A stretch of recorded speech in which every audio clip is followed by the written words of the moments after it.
Hello, welcome to another tonalist landscape oil painting demonstration. This is your painter in residence, M. Francis McCarthy, and the painting I'm bringing you today is called Beachside Golden Dawn. It's a 4x6, and I painted this one last week.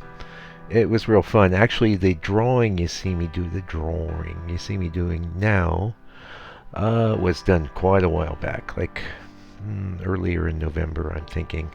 And I just felt like doing something that day. I've got a couple of little galleries to do well with these little beachy small ones. So I had a little extra time one day, and I thought I'd start a painting. And I used to work very much like this. What you're seeing is a bit of MDF, and I've prepped it with a couple layers of transparent gesso that were tinted with burnt sienna, and our drawing color right now is burnt sienna as well. The reference I had was just not really as manipulated as I usually do, mostly because the whole idea is I just wanted to grab something and start making a painting. I just had a little bit of time, and I figured I'd just work it all out. So in between in the members area, you'll see exactly what's going on because you get the whole session in real time. You get to listen to me burble on as I'm trying to figure out what the heck I'm doing. Yeah, I was trying a little house there. I bailed on that. That didn't take long. Also, it's 4K, no ads. Yeah, pretty good deal. Actually, it's $6. Grab it while it's around. Yeah. So, yeah, I used to work like this with the burnt sienna, and then for my underpaintings. And then back then I didn't have black.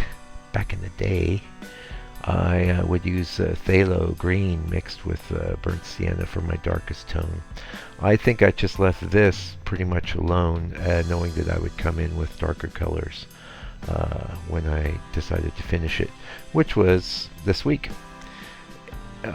Which looks like, oh, did I do that back then? No, I did do that then. Sorry. That is actually some burnt umber. Sorry to give you false information. It was a little while back, so I'm real happy with the way this turned out. And in between doing the drawing slash underpainting and the time that I wanted to go ahead and finish it, I decided that I wanted to do like a real golden thing. So I took a couple passes at the reference image and started moving the colors there, and that you've seen the preview image for the video, so that's where we're headed, and I'm real happy with it. I think it looks pretty groovy. Yeah. So this also was finishing this was a bit of a respite. I think it's respite, not respite, from some of the stuff I've been working on very intensely. We've been doing the big ones, and I've taken a bit of a break from those. I do have one I set up today in my bigger painting area, which I'm going to be going after this next week. But I've been working on a project. We'll call it Project M. Francis. And I'm working on some real down and dirty video lessons. Yeah, courses, actually. That's the word I was searching for. I do all this off the top of my head. And I'll continue to do these 15-minute videos like this. This has been a great format for me, and one of the reasons I've been able to be consistent and put videos up every week where many others have not. Many others have not been able to sustain their channels. And if you're a YouTuber or you're thinking of getting into doing that, I recommend just doing what you want to do, what you feel like doing, and the material you put up being from the heart instead of all this. You get all these tips and all this ways of angling around to get views and stuff. My feeling is that the views I get would be reflective of the people that just like what I'm offering. And what I can offer consistently, which is painting demonstrations. Anyway, these courses are going to be way more in depth. I have I have my palette there, so you see every color mixed as I'm mixing it, and I'm doing full narration over the top of the recording. So the painting session, the palette, and the reference with in-depth blow-by-blow narration, where I'm basically telling you everything I'm doing and why. And also, of course, me, I'm slipping in some philosophy and and other good stuff as we go. I've just done my first one. It was like pushing a rock up a mountain, but the first one's done, and I'm working on the second one. I'm going to have two done, so I can make some special offers and things if you get both. So enough of that, but stay tuned here to this spot. And also, of course, a bundle with the book, and I'm going to have an even more special offer coming up. Yeah. Anyway, at this point, you can see we are into the gold, but I didn't want to go like brassy, yellowy gold. I wanted a bit of a kind of restrained, almost rosiness in there. That may or not be the right word, but hopefully, well, you'll see what I came up with.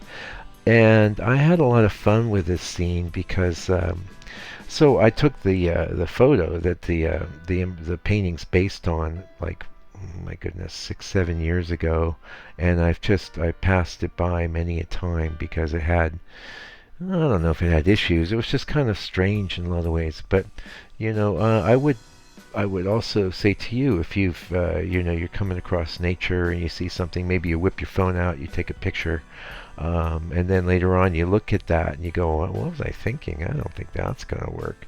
Don't throw it away, because what'll probably happen is, as you gain experience with painting and you take different things on, there'll come a time when you'll look at that and you go, I know what to do. And that's what happened with this one. Yeah, so we're going to pick all this up in one more second. We got an ad for the book. We've got a couple books out this week, and I really appreciate that, the orders. And there's so much great information in the book.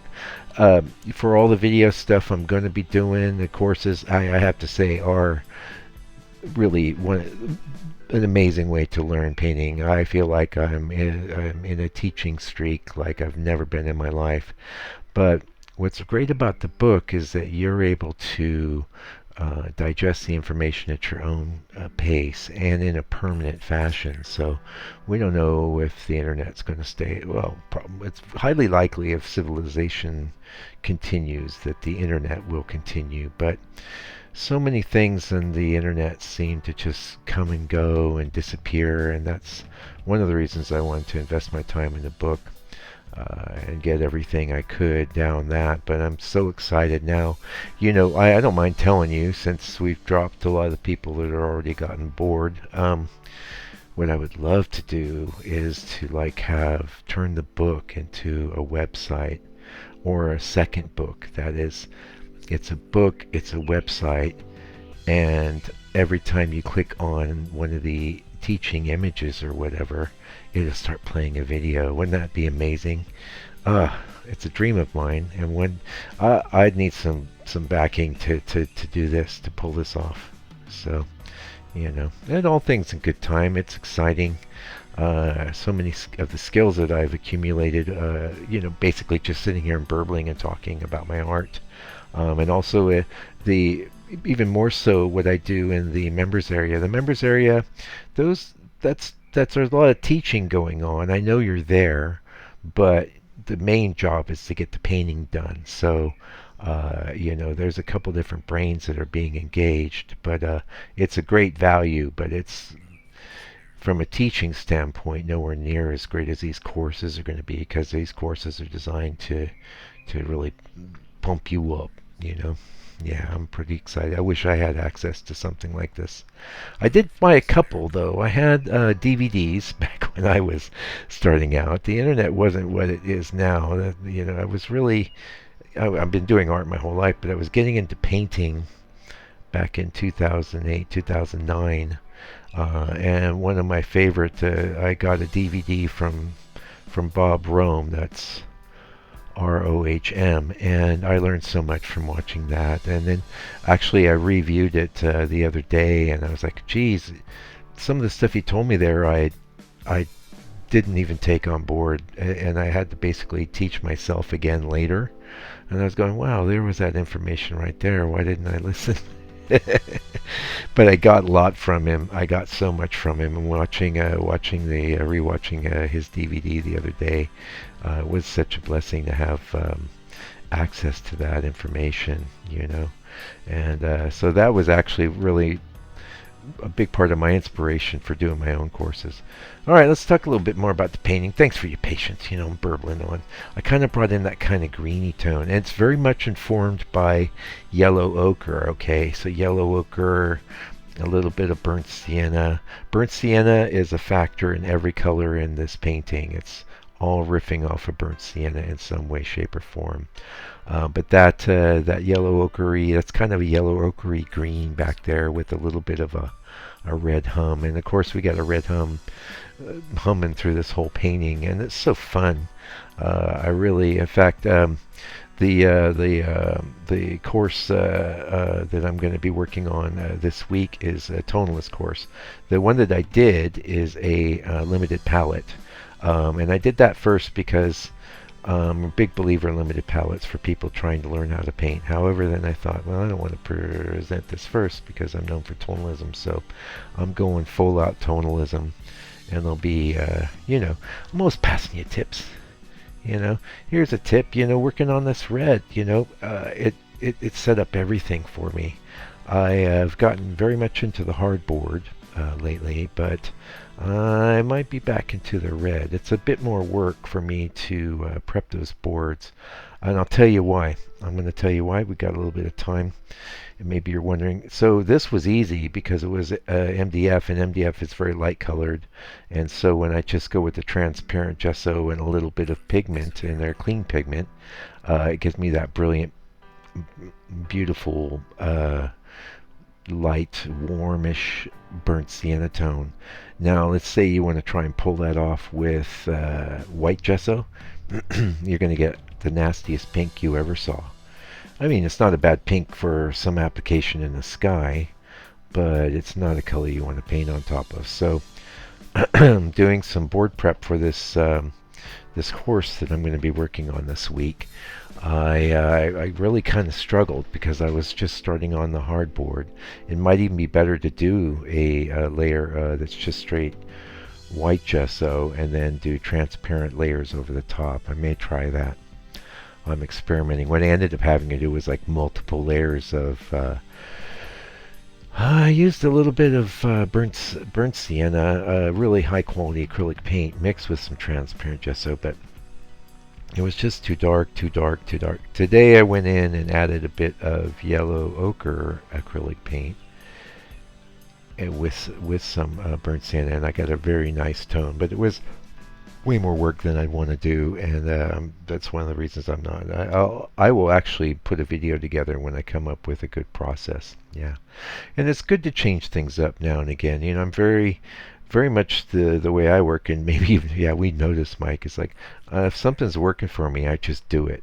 I do it until I think of something else, And when I think of something else, I just turn on a dime, and it's caught people unaware my whole life, but that's just how I am. If I'm making a change, it was definitely time to make a change, and it was the case with the board prep. That's also the case with moving into doing some video courses and stuff. And I'm not trying to. Well, of course I am trying to sell you a bit on it because I think it's going to be so great for anybody that wants to learn more about painting.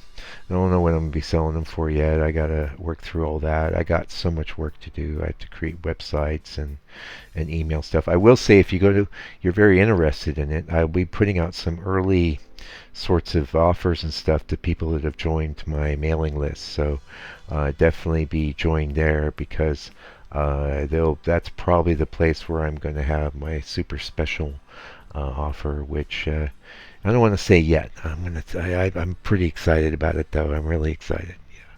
Anyway, that's it for today. Thanks for your patience. Listen to me burble on about what I've been working so hard on it. So, bear with me. Oh, by the way, it's that nice little light colored dot there. Really, think that makes this painting. It's just created a little tree trunk in the distance. Yeah.